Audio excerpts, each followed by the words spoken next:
శుక్లాం బ్రహ్మ విచారసార పరమామాద్యాం జగద్వ్యాపినీం వీణా పుస్తకధారిణీం అభయదాం జాడ్యాంధకారాపకాం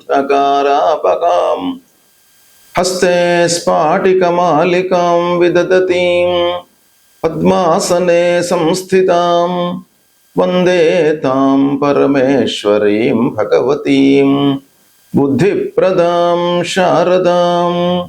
శ్రీ మహాగణాధిపతయే నమః. శ్రీ మహాసరస్వత్యై నమః. శ్రీ గురుభ్యో నమః. రవి గోచారము అత్యంత ప్రాధాన్యతను సంచరించుకున్నటువంటి సంచారము. అంటే సూర్య భగవానుడి యొక్క సంచారము ఏ రాశిలో సంచరిస్తూ ఉన్నాడు, తదనుగుణంగా ఏ స్థానంలోకి వెళుతూ ఉన్నాడు ద్వాదశ రాశుల వారికి అనేటువంటి విషయాన్ని మనము తెలుసుకొని తద్వారా ఎలాంటి ఫలితాలు ఉండబోతాయి, ఎలాంటి ఫలితాలు ఈ రాశులలో జన్మించినటువంటి వారికి కలుగుతాయి అనేటువంటి విషయం తెలుసుకుందాం. 16 జూలై 2026 రాత్రి 11:38 నుండి 17 ఆగస్టు 2026 ఉదయం 7:58 మధ్యకాలంలో సూర్యుడు కర్కాటక రాశిలో సంచరిస్తున్నాడు. ఈ కర్కాటక రాశి సూర్య భగవానుడికి మిత్రక్షేత్రమవుతుంది. అంటే సూర్యుడు మిత్రక్షేత్రంలో సంచరిస్తూ ఉన్నాడు. ఈ సంచారము 12 రాశుల వారికి ఎలాంటి ఫలితాలను ఇస్తుంది, ఏ కార్నర్స్లో మనకు మంచి ఫలితాలు ఉంటాయి, ఏ విషయాలలో ప్రతికూలమైనటువంటి ఫలితాలు ఉంటాయి అనేటువంటి విషయాన్ని మనము తెలుసుకుందాం. తులారాశి వారికి రవి గోచారము 16 జూలై నుండి 17 ఆగస్టు మధ్యకాలంలో కర్కాటక రాశిలో సూర్య భగవానుడు సంచరిస్తున్నాడు. అంటే మిత్రక్షేత్రంలో సంచరిస్తున్నాడు. ఈ కర్కాటక రాశిలో సంచారము తులారాశి వారికి ఎలా ఉంటుంది అనే విషయాన్ని మనం చూసినట్టయితే, తులారాశి నుండి దశమ స్థానంలో సంచారం జరుగుతూ ఉంది. దశమ స్థానంలో సూర్యుడి యొక్క సంచారము చాలా అనుకూలమైనటువంటి ఫలితాలను ఇస్తుంది, శుభదాయకంగా ఉంటుంది. ఇక ఉద్యోగం చేస్తున్నటువంటి వాళ్లకు ఆఫీసులో అనుకూలమైనటువంటి వాతావరణం ఉంటుంది. తోటి ఉద్యోగులతో కానివ్వండి, అధికారులతో కానివ్వండి, యాజమాన్యంతో కానివ్వండి, క్లయింట్స్తో కానివ్వండి, మీకు మంచి సంబంధాలు ఉంటాయి. తద్వారా మీ యొక్క నైపుణ్యాన్ని అందరూ కూడాను గుర్తించేటువంటి అవకాశం బాగా కనబడుతుంది. ముఖ్యంగా అధికారుల యొక్క ప్రశంసలను పొందడం మూలకంగా మీకు ప్రమోషను, ఉద్యోగంలో శాలరీ లోపల ఎన్హాన్స్మెంట్ అనేటువంటిది కూడాను ఈ సమయంలో వచ్చే అవకాశము ఉంది. వ్యాపారస్తులు వ్యాపార విస్తరణకై ఆలోచిస్తారు. గౌరవ ప్రతిష్టలు పెరుగుతాయి.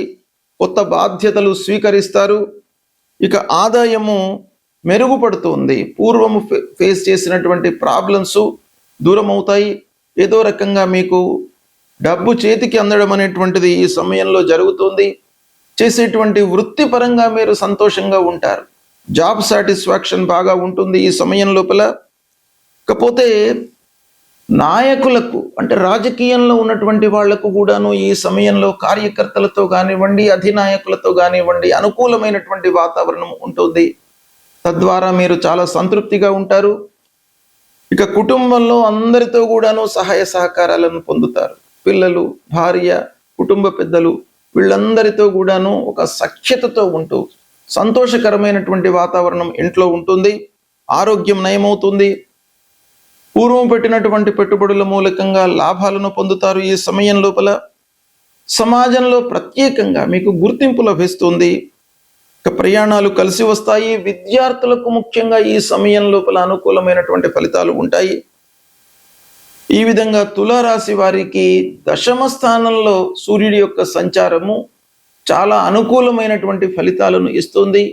ఈ నెల రోజుల పాటు మీరు ప్రణాళికాయుతంగా పనులను చేపట్టినట్టయితే చాలా విషయాలలో మీకు అనుకూలమైనటువంటి ఫలితాలు ఉంటాయి.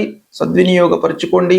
రవి సంచారము చాలా ప్రభావాన్ని చూపించేటువంటి అంశం కాబట్టి సూర్యుడు ఏ స్థానంలో సంచరిస్తున్నాడు? అనుకూలమైనటువంటి స్థానంలో ఉన్నాడా? ప్రతికూలమైనటువంటి స్థానంలో సంచరిస్తున్నాడా? మిత్రక్షేత్రంలో ఉన్నాడా? శత్రుక్షేత్రంలో ఉన్నాడా? తర్వాత జన్మ సమయంలో సూర్యుడు ఎలా ఉన్నాడు? జన్మ సమయంలో శత్రుస్థానంలో ఉన్నాడా? మిత్రస్థానంలో ఉన్నాడా? జన్మ సమయంలో సూర్యుడు ఉన్నటువంటి స్థానానికి ఎలాంటి అష్టక వర్గు పాయింట్స్ ఉన్నాయి? ఇప్పుడు సంచరిస్తున్నటువంటి సూర్యుడు ఎన్ని పాయింట్స్తో ఉన్నాడు అష్టక వర్గులో? ఇలాంటి ఎన్నెన్నో విషయాలపై సూర్యుడి యొక్క సంచారము తదనుగుణంగా ఫలితాలు అనేటువంటివి ఉంటాయి. అయితే మనము గోచార ఫలితము అనంటే చంద్ర రాశి ఆధారంగా ఈ సూర్యుడు సంచరిస్తున్నటువంటి స్థానానికి ప్రధానమైనటువంటి ఒక విలువ ఇస్తూ తద్వారా ఫలితాలు ఎలా ఉంటాయి అనేటువంటిదే గోచారం. కనుక ఈ గోచారంలో సూర్య భగవానుడు 3, 6, 10, 11 ఈ స్థానాల్లో సంచరిస్తున్నప్పుడు శుభ ఫలితాలను ఇస్తాడు. మిగతా స్థానాల్లో సంచరిస్తున్నప్పుడు ప్రతికూలమైనటువంటి ఫలితాలను ఇస్తాడు. అయితే ప్రతికూల స్థానంలో సంచరిస్తున్నప్పుడు సూర్యుడి విషయమై మనం పరిహారాలు చేసుకోవాలి. ముఖ్యంగా సూర్యుడు మన లోపల ఆత్మవిశ్వాసము, ఆలోచన జ్ఞానము, శారీరక మానసికంగా ఒక దృఢత్వాన్ని కల్పించేటువంటి గ్రహము. అలాంటి సూర్య భగవానుడు ప్రతికూలంగా మనకు గోచార రీత్యా సంచరిస్తున్నప్పుడు ప్రప్రథమంగా మనం ఏం చేయాలి? ప్రతినిత్యం కూడాను ఉదయాన్నే లేచి సూర్య నమస్కారాలు చేయాలి. సూర్యుడి విషయమై 12 సార్లు నమస్కారాలు చేయండి. సూర్యుడికి, భూమికి. ఆదిత్య హృదయాన్ని ప్రతినిత్యం కూడాను పఠించండి. తర్వాత సూర్యుడికి సంబంధించినటువంటి మూల మంత్రం జపా కుసుమ సంకాశం కాశ్యపేయం మహద్యుతిం తమోరిం సర్వపాపఘ్నం ప్రణతోస్మి దివాకరం అనేటువంటి మూల మంత్రాన్ని ప్రతినిత్యం కూడాను మీరు జపించండి. ఎంత మీకు సమయం చిక్కితే అన్నిసార్లు మీరు ఈ మూల మంత్రాన్ని జపించండి. కనీసము ఒక 6 సార్లు జపించడం మూలకంగా సూర్యభగవానుడి యొక్క అనుగ్రహం మీకు లభిస్తుంది. ఇక కొన్ని దానాలు ఇవ్వండి సూర్యభగవానుడికి. శాస్త్రంలో చెప్పినటువంటి ధాన్యము, గోధుమలను మీరు దానంగా ఇవ్వండి. శివాభిషేకం చేయండి. ఎర్రని పూలతో శివుడికి అభిషేకం చేసిన తర్వాత ఆ పూలను సమర్పించండి. సూర్యనారాయణుణ్ణి కొలవండి. మాణిక్యము అంటే రూబీ ఇది ధరించడం మూలకంగా సూర్యుడి యొక్క అనుగ్రహం కూడాను మీకు లభిస్తుంది.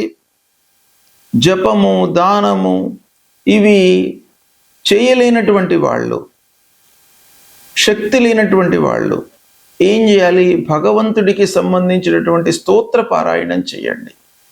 సూర్యుడికి సంబంధించినటువంటి స్తోత్రం ఆదిత్య హృదయము ప్రధానంగా మీకు బాగా ఉపయోగపడుతుంది. దీన్ని ప్రతినిత్యం కూడాను మీరు పఠించండి. ఆ భగవంతుడి యొక్క అనుగ్రహం లభిస్తుంది. శారీరక మానసిక ఇబ్బందులన్నీ కూడాను దూరమవుతాయి. మీ లోపల ఆత్మవిశ్వాసాన్ని కలిగిస్తాడు సూర్య భగవానుడు. ఇది మీరు చేయండి, సత్ఫలితాలను పొందుతారు. శుభం.